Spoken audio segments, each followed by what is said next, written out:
നമസ്കാരം. നമ്മുടെ പ്രധാനമന്ത്രി നരേന്ദ്രമോദി അധികം വൈകാതെ കേരളത്തിലെത്തും, തിരുവനന്തപുരത്ത് എത്തുമെന്നാണ് BJP നേതാക്കൾ പറയുന്നത്. തിരുവനന്തപുരം കോർപ്പറേഷൻ തിരഞ്ഞെടുപ്പിൽ BJP ഏറ്റവും വലിയ ഒറ്റകക്ഷിയായി. അതുപോലെ തന്നെ കേരളത്തിലുടനീളം BJP വലിയ നേട്ടമുണ്ടാക്കി. എന്തായാലും സന്തോഷം പങ്കുവെക്കാൻ നരേന്ദ്രമോദി വരുന്നു. അദ്ദേഹത്തിന്റെ മനസ്സിൽ ചില മോഹങ്ങളുണ്ട്, ചില പദ്ധതികളുണ്ട്. അദ്ദേഹം വരുമ്പോൾ അത് പ്രഖ്യാപിക്കുമെന്നാണ് സംഘമിത്രങ്ങൾ പറയുന്നത്. ആര് മേയറാകണമെന്നതിനെ കുറിച്ചുള്ള ചർച്ചകളും തർക്കങ്ങളും ഒക്കെ നിലനിൽക്കുന്നുണ്ട്. പക്ഷേ നരേന്ദ്രമോദിയുടെ വരവുമായി ബന്ധപ്പെട്ട് തർക്കങ്ങളൊന്നും തന്നെ ഇല്ല. BJP നേതാക്കൾ നരേന്ദ്രമോദിയുടെ വരവ് വലിയ കാര്യമായൊക്കെ പറയുമ്പോൾ സാധാരണക്കാരായിട്ടുള്ള ആളുകൾ, BJPക്കാരല്ലാത്ത ആളുകൾ നരേന്ദ്രമോദിയുടെ വരവുമായി ബന്ധപ്പെട്ട് ചില ആശങ്കകളൊക്കെ പങ്കുവെക്കുന്നുണ്ട്. ഈ കൊച്ചു കേരളം അദാനിക്ക് തീരെഴുതി കൊടുക്കാനാണോ മോദി വരുന്നത്, അല്ലെങ്കിൽ മോദിക്ക് മറ്റെന്തെങ്കിലും ലക്ഷ്യങ്ങൾ ഉണ്ടോ എന്നുള്ളതാണ് സാധാരണക്കാരന്റെ ആശങ്ക. ആ ആശങ്കയിൽ കാര്യമുണ്ട് എന്നുള്ളതാണ് സത്യം. രാജ്യത്തിനകത്ത് എല്ലാ സ്റ്റേറ്റുകളിലും നരേന്ദ്രമോദി സന്ദർശനം നടത്തിയിട്ടുണ്ട്. പല ഘട്ടങ്ങളിലായി തിരഞ്ഞെടുപ്പ് പ്രചരണത്തിന്റെ ഭാഗമായി അദ്ദേഹം സന്ദർശനം നടത്തിയിട്ടുണ്ട്.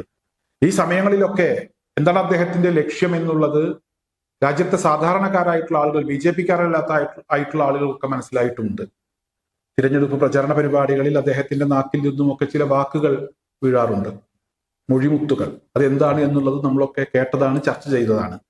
രാജ്യത്തിന് പുറത്ത് അദ്ദേഹം നടത്തിയ സന്ദർശനവുമായി ബന്ധപ്പെട്ടും ചില വാർത്തകൾ വന്നിട്ടുണ്ട്. എന്തായാലും രാജ്യത്തിന് പുറത്ത് 2015 അദ്ദേഹം ബംഗ്ലാദേശിലേക്ക് ഒരു സന്ദർശനം നടത്തി. 2015 ജൂണിലാണ് അദ്ദേഹം സന്ദർശനം നടത്തിയത്. അതേ വർഷം ഓഗസ്റ്റ് മാസത്തിൽ അവിടെ അദാനിക്കൊരു പവർ കോൺട്രാക്ട് കിട്ടി. അതായത് നരേന്ദ്രമോദിയുടെ ആ സന്ദർശനം യഥാർത്ഥത്തിൽ അദാനിക്ക് വേണ്ടിയായിരുന്നു എന്നുള്ളതാണ് പിന്നീട് മനസ്സിലാക്കാനായത്. അതുപോലെ തന്നെ 2017 മാർച്ചിൽ അദ്ദേഹം മലേഷ്യയിലേക്ക് ഒരു സന്ദർശനം നടത്തി. 2017 ഏപ്രിൽ മാസത്തിൽ ഇവിടെ മെഗാ പോർട്ട് കണ്ടെയ്നർ ഡീലിംഗ്, അതാണ് അവിടെ അദാനിക്ക് കിട്ടിയത്. അതായത് അതേ വർഷം തന്നെ ഏപ്രിൽ മാസത്തിൽ, ഒരു മാസം കഴിഞ്ഞപ്പോഴേക്ക് അദാനിക്ക് അവിടെ വലിയൊരു കോൾ കിട്ടി. 2018 ജനുവരി മാസത്തിൽ അദ്ദേഹം ഇസ്രായേലിലേക്ക് ഒരു സന്ദർശനം നടത്തി. ഡിസംബർ മാസത്തിൽ ഇവിടെ ഇസ്രായേലിൽ ഒരു ഡ്രോൺ പ്രൊജക്റ്റുമായി ബന്ധപ്പെട്ട് അദാനിയുമായി ഒരു കരാർ ഉറപ്പിച്ചു. നരേന്ദ്രമോദിയുടെ ഓരോ സന്ദർശനങ്ങൾ, ഓരോ രാജ്യങ്ങൾ അദ്ദേഹം സന്ദർശിക്കുമ്പോഴും അദാനിയുടെ കാര്യം അദ്ദേഹം പ്രത്യേകം അവിടെ ശ്രദ്ധിക്കുമായിരുന്നു. അദാനിയുടെ കാര്യത്തിൽ നരേന്ദ്രമോദിക്ക് ഒരു കരുതലുണ്ടായിരുന്നു. 2018 ജൂൺ മാസത്തിൽ നരേന്ദ്രമോദി സിംഗപ്പൂർ പ്രധാനമന്ത്രിയെ പോയി കണ്ടു. അവിടെ അദാനിക്ക് അവിടുത്തെ പോർട്ടിൽ 1000 കോടി ഇൻവെസ്റ്റ് ചെയ്യുന്നതിനുള്ള ഒരു കരാർ അദ്ദേഹം ഉറപ്പിച്ചു കൊടുത്തു. അതുപോലെ തന്നെ 2020 ഫെബ്രുവരിയിൽ നരേന്ദ്രമോദി സന്ദർശനം നടത്തിയത് ശ്രീലങ്കയിലേക്കാണ്. അതായത് ഫെബ്രുവരി 2020 സന്ദർശനം നടത്തി ജൂലൈ 2020 ശ്രീലങ്കൻ പോർട്ട് ഓപ്പറേറ്റ് ചെയ്യുന്നതിന് വേണ്ടിയുള്ള ഒരു അനുമതി അദാനിക്ക് കിട്ടി. അവിടെ പോയപ്പോഴും അദാനിയുടെ കാര്യം, ആ കാര്യത്തിൽ പ്രധാനമന്ത്രിക്ക് പ്രത്യേക ശ്രദ്ധയുണ്ടായിരുന്നു. ജൂൺ 2023 പ്രധാനമന്ത്രി നരേന്ദ്രമോദി നേപ്പാൾ സന്ദർശിച്ചു. നേപ്പാൾ സന്ദർശിച്ച സമയത്ത് അവിടുത്തെ പബ്ലിക് സെക്ടറിൽ ഇൻവെസ്റ്റ്മെന്റ് നടത്തുന്നതിന് വേണ്ടിയുള്ള ഒരു ഡീലാണ് അദാനിക്ക് ഇവിടെ സംഘടിപ്പിച്ചു കൊടുത്തത്.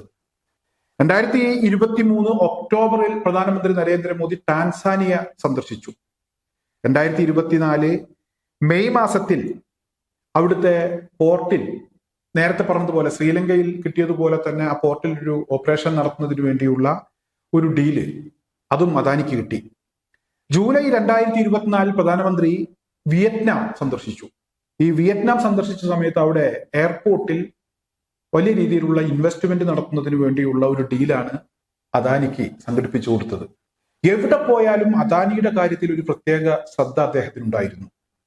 എന്തായാലും ഇത്തരത്തിലുള്ള ഈ ഡീലിന്റെ ഭാഗമായി നമ്മുടെ പ്രതിപക്ഷ നേതാവ് രാഹുൽ ഗാന്ധി മോദിയെക്കുറിച്ച് പറഞ്ഞത്, അദ്ദേഹം ഈ രാജ്യത്തിന്റെ പ്രധാനമന്ത്രി എന്നതിനേക്കാൾ അപ്പുറം അദാനിയുടെ ഏജന്റാണ് എന്നാണ് അദ്ദേഹം പറഞ്ഞത്. ഒരു ഏജന്റ് എന്ന രീതിയിലാണ് മോദിയെ വിശേഷിപ്പിച്ചത്. എന്തായാലും ഇപ്പോൾ സംഘമിത്രങ്ങൾ പറയുന്നത് അധികം വൈകാതെ കേരളത്തിലെത്തും, തിരുവനന്തപുരത്ത് എത്തും എന്നതാണ്. വലിയ ആവേശപൂർവ്വം, അഭിമാനപൂർവ്വം അവർ പ്രധാനമന്ത്രിയെ വരവേൽക്കുകയാണ്. സ്വാഗതം ചെയ്തുകൊണ്ടുള്ള കമന്റുകളൊക്കെ പലപ്പോഴും പലരുടെ ഭാഗത്തു നിന്നും വരുന്നുണ്ട്. എന്തായാലും ഇവിടെ BJPക്കാരല്ലാത്ത ആളുകൾ പ്രധാനമന്ത്രിയുടെ ഈ വരവിനെ വളരെയധികം ആശങ്കയോടു കൂടിയാണ് നോക്കിക്കാണുന്നത്. മറ്റു ചില വാർത്തകൾ കൂടെ BJPയുടെ കേരളത്തെക്കുറിച്ചുള്ള, അല്ലെങ്കിൽ കേരളത്തോടുള്ള ഈ പ്രത്യേക മോഹവുമായി ബന്ധപ്പെട്ട് വരുന്നുണ്ട്. അതായത് കേരളത്തിലെ കോസ്റ്റൽ ഏരിയകളിലുള്ള തോറിയം അത് ഗുജറാത്തിലേക്ക് കടത്തിക്കൊണ്ടു പോവുക എന്നതുകൂടെ BJPയുടെ ലക്ഷ്യമാണ്, പ്രധാനമന്ത്രിയുടെ ലക്ഷ്യമാണ് എന്ന രീതിയിലുള്ള പ്രതികരണങ്ങളാണ്, വാർത്തകളാണ് വരുന്നത്. എന്തായാലും നമുക്ക് കാത്തിരുന്നു കാണാം എന്നല്ലാതെ മറ്റൊന്നും പറയാൻ കഴിയില്ല.